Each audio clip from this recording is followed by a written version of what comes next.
Hey, welcome to Clarksville Vibe the Show. I am your host, Kevin Kennedy Jr. Hey, thanks so much for finding this podcast on whatever platform that you're consuming it on, whether it's YouTube and you're looking at us, or if you're just listening to us on Apple Podcasts, Spotify, whatever you may have found us on. Thanks so much. We would love to interact with you in some way. Leave a rating, a review, or leave us some comments below. That really helps us grow our audience, helps more people find this great message about Clarksville. Our goal with this whole podcast is to tell the stories of the people in Clarksville who make this place the greatest place to live in America. We say it often, we know it, but we often rationalize it with it's the people who make this the greatest place to live in America. And so I want to be a part of telling the stories of it. Hope you're enjoying the content. Thank you so much for just stopping me on the street or in my dental practice or in the grocery store, wherever it is, and telling me that you're listening. It's really encouraging to me, and I get to share that with our guests too. And they're super happy to hear that people are out there listening and benefiting from the content. Definitely go back, watch episodes from the beginning. We'd love for you to engage and consume those however you choose to do it. I'm really excited about today's guest. And first of all, I want to send a shout out to Andrew Hansen Photography here locally. He made this connection for me. As soon as he made that recommendation, I was like, yes, this is exactly who I'm looking for. This is Sylvester Jenkins, retired military vet, stayed locally in Clarksville. He's doing some amazing things. I don't want to leave anything out. I don't normally do this, but I'm actually going to read part of the things because the list is so long that you got to catch it all so that you stay to the end of this episode, because I know that this is going to be powerful for you. So he's an expert on so many things. He bounces back. He is a devoted husband, father of 4 kids, retired Army first sergeant, fitness enthusiast. He's already got the guns that are blowing me up over here. Like, you can just see it in his physique. Self-published author. I want to show you this book, From Combat to Comeback. He's a motivational speaker, mental health advocate. Let me grab this book right here and let me show you the title, because it's something that you want to see. I know that you can go to his website. He'll give you more information about it in a little bit. But Sylvester Jenkins, man, this is exciting. Very much so. Yeah. I'm excited. I really enjoy doing episodes like this because, I'm a Clarksville native, like Right. 5th generation deep, like all public schools here, Austin Peay here, small business. My dad's been around forever. So it's not often that I meet somebody that's really inspiring who I don't know, and so Right. we just met. This is going to be exciting, but Right. I mean, looking at some of your content that you've put out online, reading on your website, following you for the last little bit as we've been preparing for this, I've been really encouraged, and I'm really excited for the people in Clarksville who might know me, but they may not know you. And I'm Right. excited for them to be able to hear some of your message. So thanks for taking the time to hop on. I really appreciate it, Kevin. First off, man, I just got to give you your flowers, man, because I think it's so phenomenal what you're doing with this podcast, highlighting so many pioneers in Clarksville and showing what everything Clarksville has to offer. So I want to just give you your flowers and say thank you. Well, I appreciate that. When you come up with an idea, there's always this fear, right, that you got to overcome of like,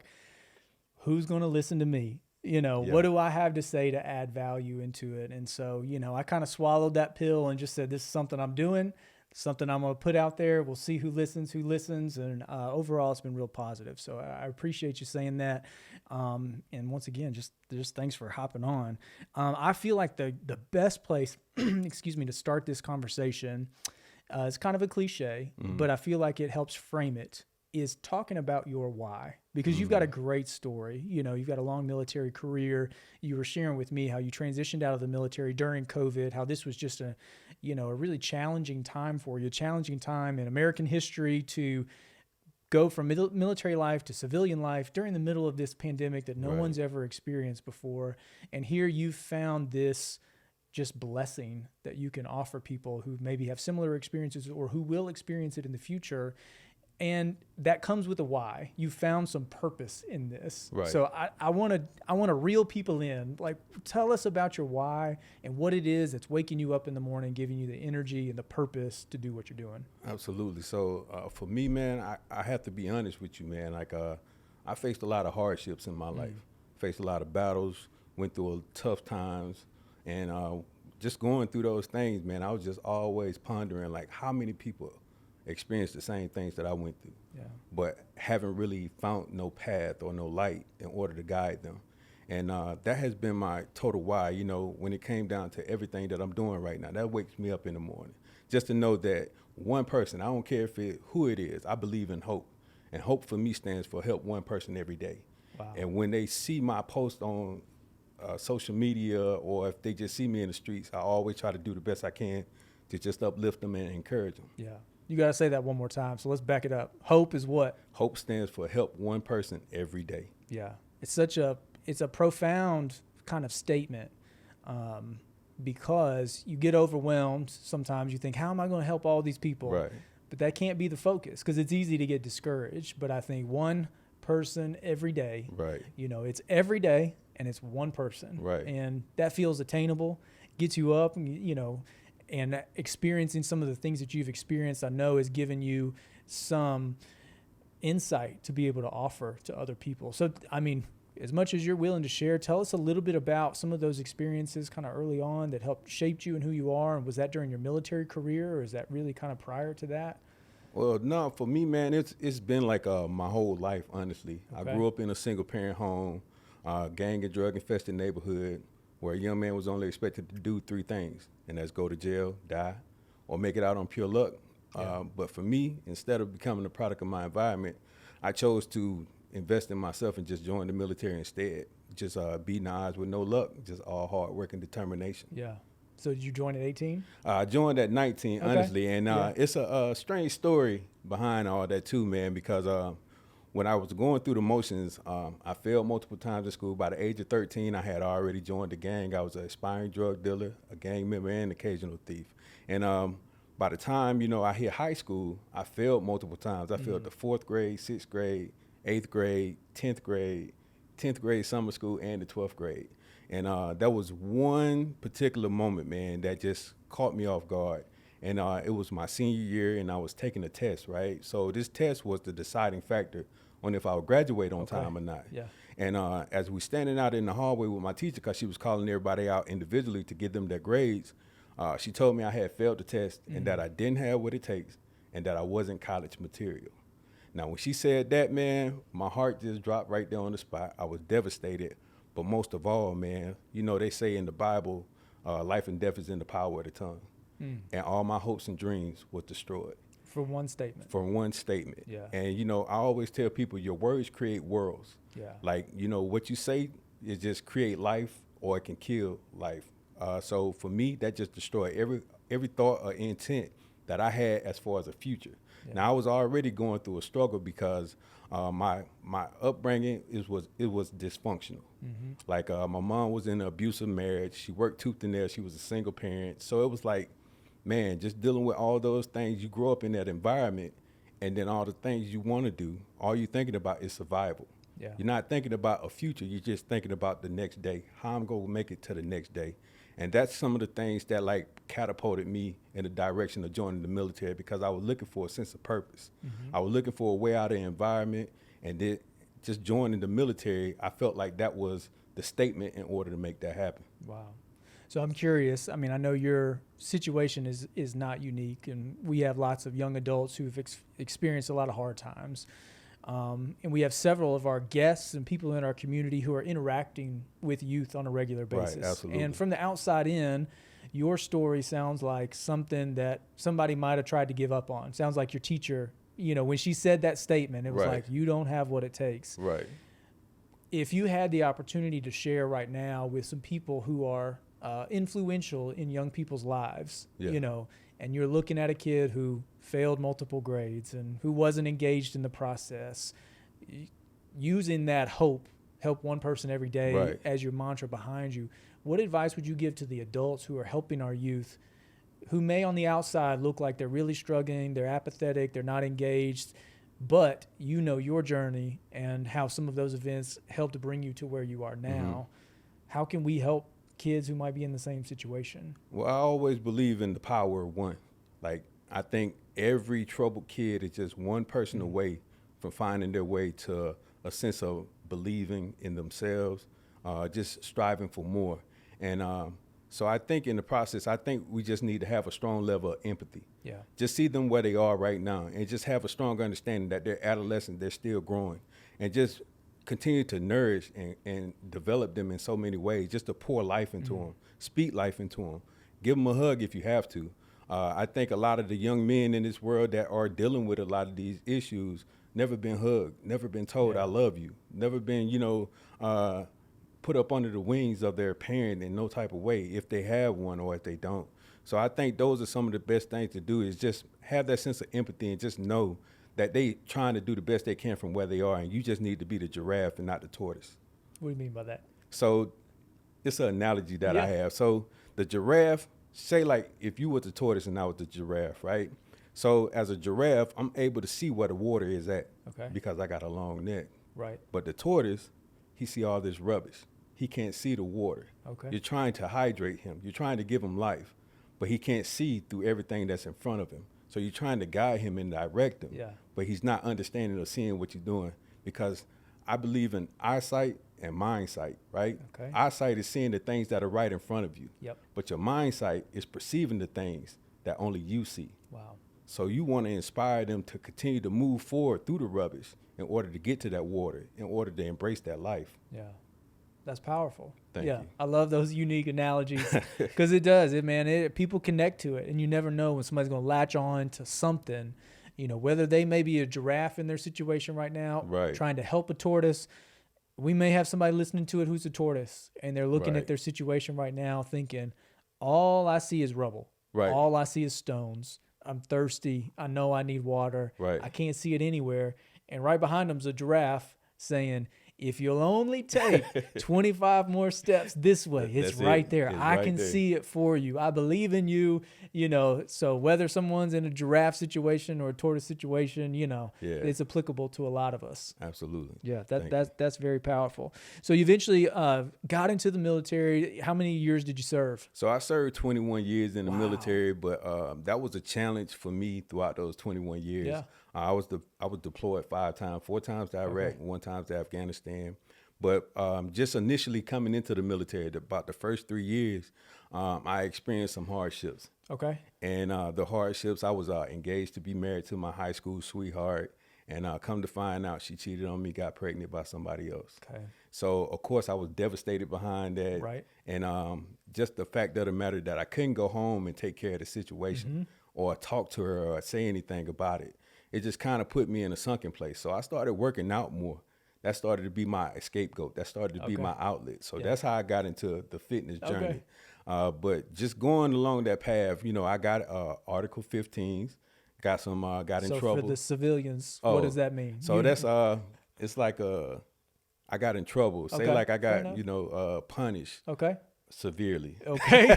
I got punished severely. All the civilians out there are like, tell us more. Okay, what happens in the military? No, you don't have to, but it's like, so we don't know what those acronyms mean sometimes. So what happened was I resorted to drugs and alcohol. Okay. Right? Because I was going through so much, I was depressed.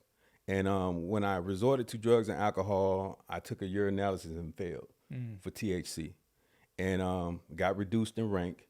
Not only was I going through the motions of dealing with the heartache, but I was also going through the motions of feeling like a failure. Yeah. And when I was going through that time right there, it was just a downhill spiral. And I felt like I couldn't get out of it. And I was just going through so much. And I was like, man, what can I do to get out of this sunken place? What can I do to keep moving forward? Because I really want to be here. Yeah. I just never experienced this opportunity, and I don't want to fail. I don't want to give up. And that's where I was at. So started working out more. It gave me a little sense of hope, build up my courage, because, when you start to look good, you feel good. That's right. So just me feeling in that sense, I started to try to get a little more engaged when it came down to being in the military. Yeah. And then it catapulted and I started getting promoted. Okay. That's awesome. Do you feel like you had somebody in your corner encouraging you in that time? Or do you feel like some of this motivation that you had was self-motivated at that point? I think it was a little bit of both. Yeah. But I have to give credit to my first squad leader, who was Sergeant Joseph Manning. I don't know where he's at right now, but thank you. If somebody listening knows where it is, send it to him. I just want to say thank you because we had a conversation dealing with everything that had transpired during that time. And he had told me, he said, even Superman had to be Clark Kent sometimes. Okay. And when he told me that, I felt like he was telling me it's okay to not be okay, but don't stay there. You got to rise up from this situation and keep moving forward. And when I thought about all those things, that's when, I started trying to really invest in like progressing throughout the military. And that's some of the things that happened, but I hit some road bumps along that journey too. Sure. Well, that's a common story. You know, people see where you might be now. They get to your website. They see some of the content you've put out on some other podcasts. They see a picture of your book. Right. Like, oh, I had some challenges. And I think the temptation is for people to look at that and go, oh, he must have had challenges in this little section of his life, right? And in reality, it's not just one little section. Sometimes they recur. And you got to have the fortitude of, even when you've overcome challenges in your past, there are challenges awaiting for you in your future. Absolutely. And you can't get too devastated when they come around again. Absolutely. Yeah. Absolutely. Totally agree. That's very important. So you served for 21 years. You got out, you told me kind of around pandemic started. Right. And that is eventually what kind of led you into this space of trying to be an encourager online and do things. But what was that experience like? What was some of the reasons where, you know, you said, okay, I'm looking to transition out of the military, trying to find my foot in the civilian life. Like, what am I doing right now? Right, you know? right. So I definitely didn't have a plan. Yeah. So 2019, I was deployed, was battling hardships in my marriage, going through the turmoil of being separated from my kids, running the organization, and we was having a lot of issues while we was over there. A lot of accidents was occurring, soldiers having suicide ideations. So it was just a lot on my shoulders. And I received a phone call. It was January 2019, as a matter of fact, letting me know that my mother was in the hospital, that she was on the verge of dying. And when that hit me, it was like a devastating moment. I felt like, you know, my world was coming to an end. I was like, no, not now, because my ultimate goal was to have her at my retirement ceremony, because I always wanted to make my mother proud. Like I said before, my mother was a champion in my eyes. And that's when it came to a realization that she wouldn't be there. Wow. And so it was just a moment for me where I was just like out of oxygen. I couldn't breathe. I didn't eat. I didn't sleep. I was just going through so much at that time, the anxiety, the depression. And when I got ready to go home on emergency leave, I was kind of fighting that, because I was the senior leader in my organization, and I didn't want to leave my soldiers, but at the same time, I knew I had to get that opportunity with my mother. And my sergeant major called me, and she said something I would never forget, and that was carpe diem. Yep. You never know the moment. You never know when you have this opportunity again. Take your butt home. Mm-hmm. And I took my butt home, and I spent 2 weeks with my mother. It was hard for me then because she was on oxygen. She can barely walk. I had to assist her through a lot of things, using the bathroom.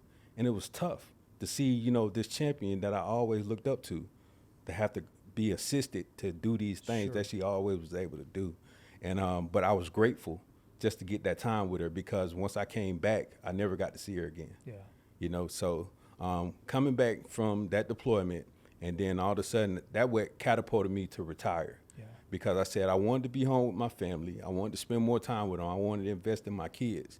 And just so happened, the pandemic struck. The same time I retired, the pandemic struck. March 2020, I retired. March 2020, the pandemic struck.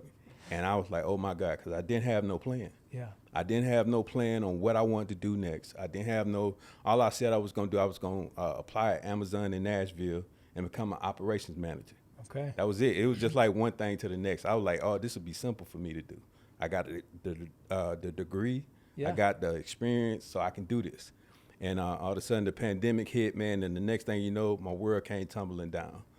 Financial hardships, because my wife, she was working as a mental health associate out at Oak Plains. Sure. And when she was working out there, you know, they started to like reduce. Really scale back. Yeah. So she lost her job. So now we're just trying to figure out our way.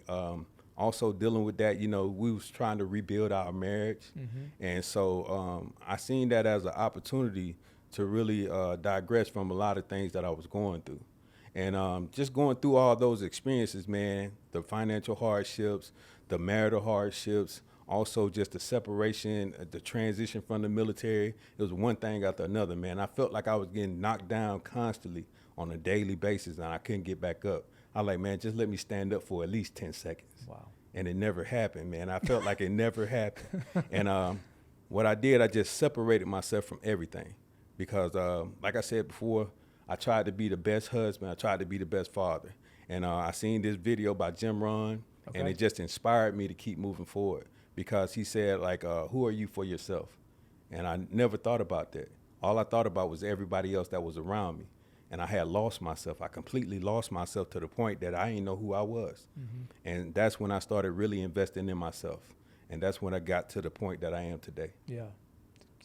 Started attending YouTube University. Oh, yeah, absolutely. Taking it in. YouTube University is the best university that you can ever go to. I don't care what you got going on in your life. If you want to learn something, if you want to figure out something, YouTube University is where to go. Not Harvard, not Stanford, YouTube University. Yeah. The world is really at your fingertips. Absolutely. You can find out how to do most anything.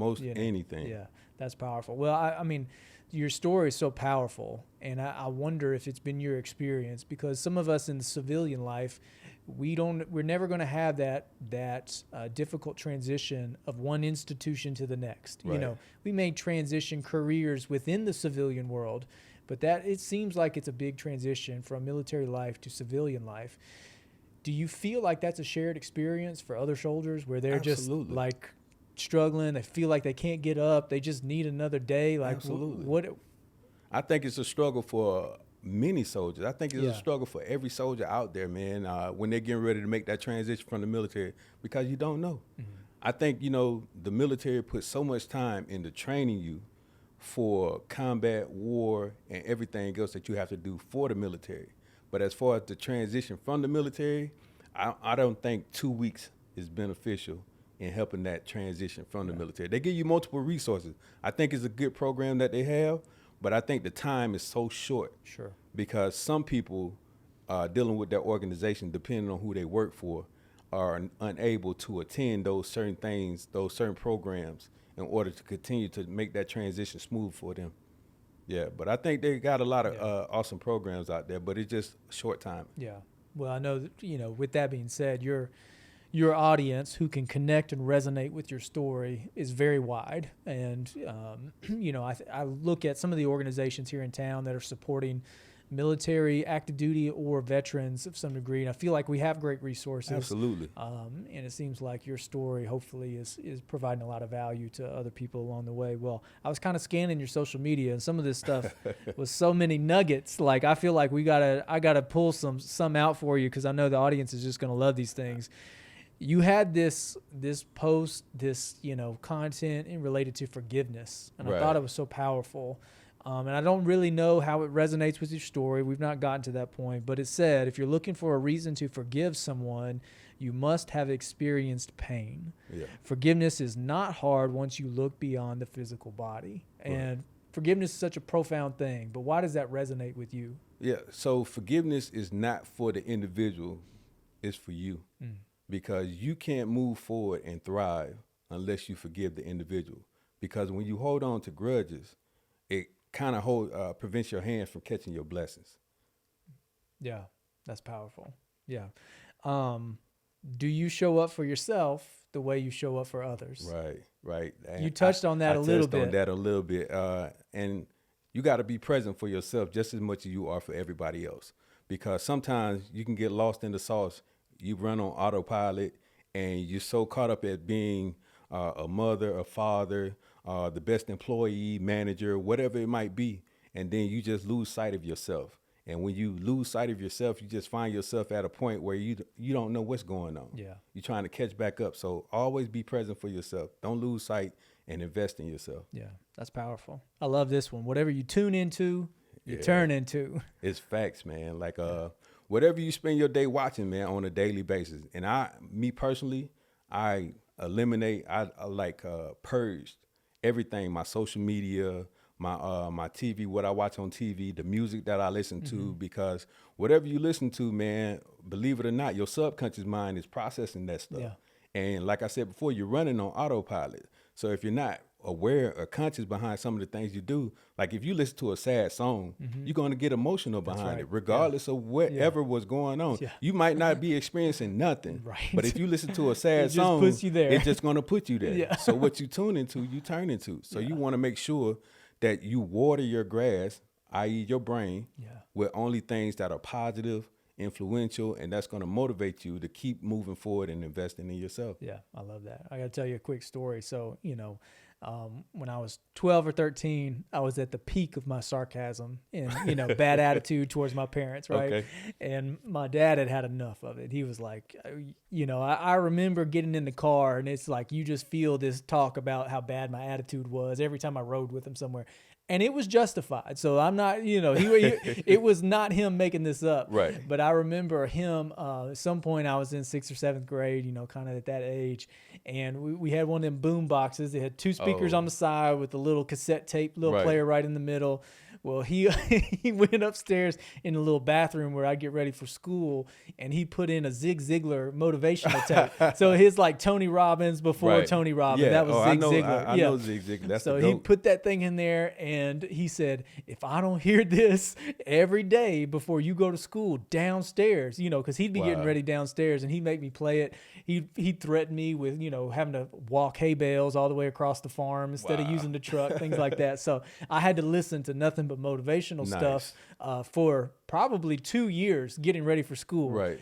And what was so funny is probably in the last 3 years, as I started to kind of shift my mindset exactly like you said, I used to, not that this is a negative thing, but I really loved sports radio. I did. But I found that it was not adding the value to my life that other things could. Right. And so I kind of switched what I was tuning into in my car ride around town. And I was listening to something one time. It was this podcast. And, this guy said something about consuming yourself with positivity and how it affects your mindset. And I said, oh my goodness, my dad was right. Yeah, absolutely. Here I am 25 years later, and I'm choosing to listen to the stuff that he was making me listen to back when I was 12 or 13. Right. So I just thought it's funny how life it comes full circle, and how when you embrace that idea of what you tune into, you turn into, it really is powerful. And I don't think we realize sometimes the effect of what we tune into, how much it does affect us sometimes. Absolutely. If it's negative or if it's neutral. But that positive, when you're feeding yourself positive, it's just like feeding yourself with a healthy diet with food. Yeah. You can't negate the benefits of it at all. That's amazing. Well, so I'm curious, this show's about Clarksville. It's about Clarksville people. Why'd you choose to stay in Clarksville after the military? Was there a particular reason? Funny you should say that. Yeah. So that's a great question, by the way. So Clarksville was never on my radar. Yeah. It was nowhere in sight. I had PCS here from Hawaii. Okay. I transitioned here from Hawaii. And so you can think about how big of a difference that is. So for me, touching ground out here was December. Okay. So it was cold. Yep.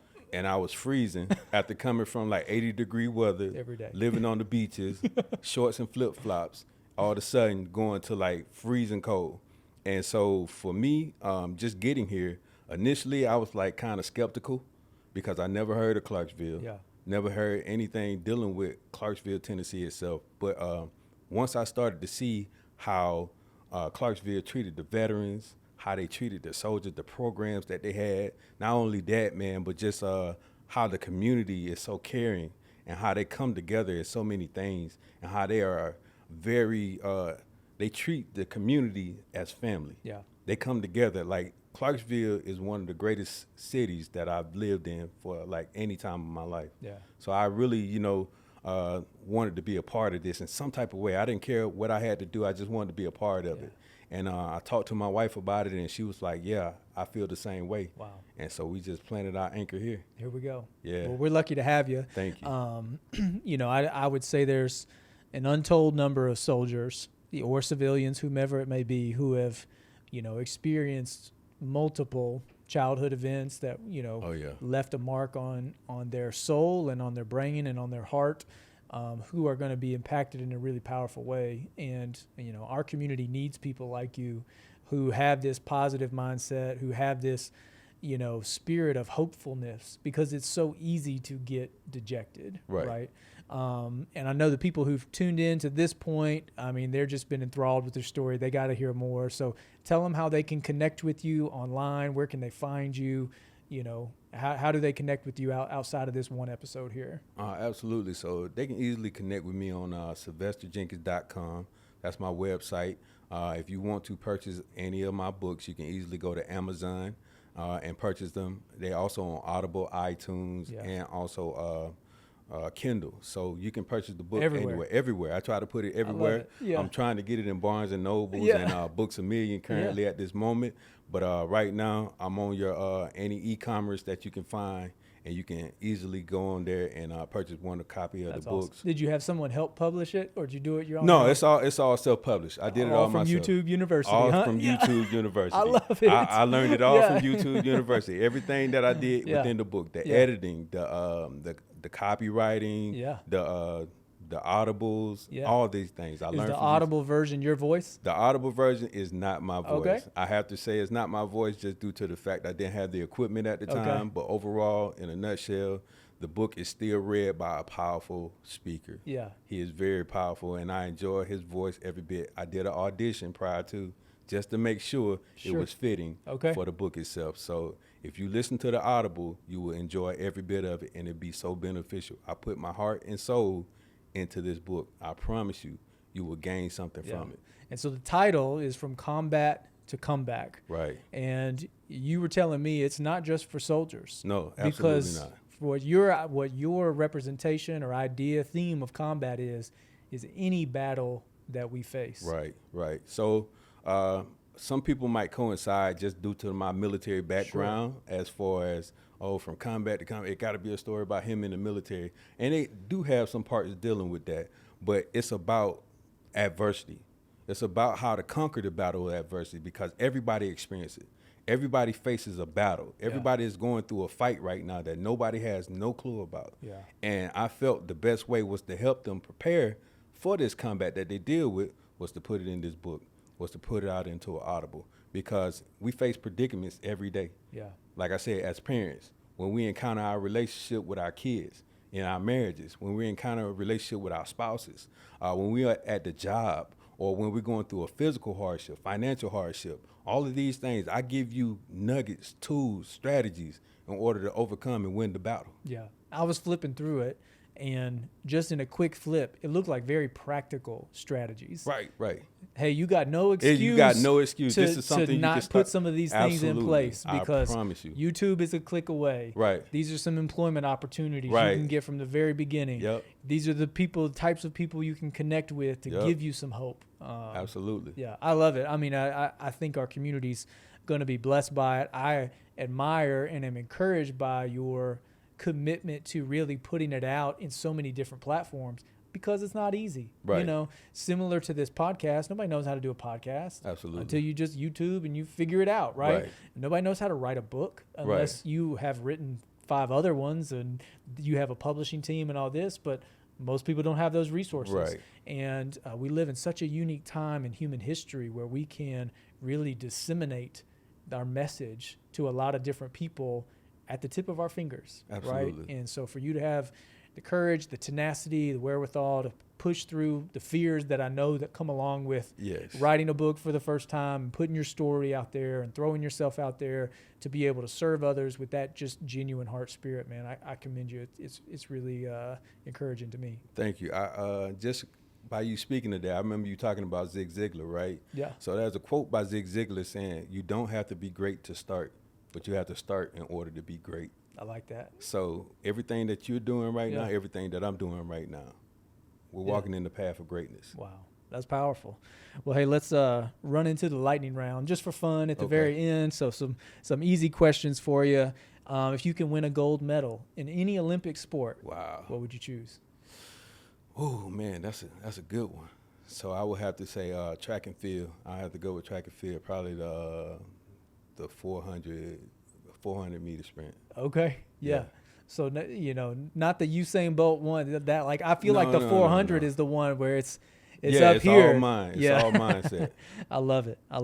Okay, this has gone around on the internet. It's just a little funny TikTok that goes around. But 7:00 on the dot. Where is Usher? He's in his drop top. Yeah, that's cruising right. the streets.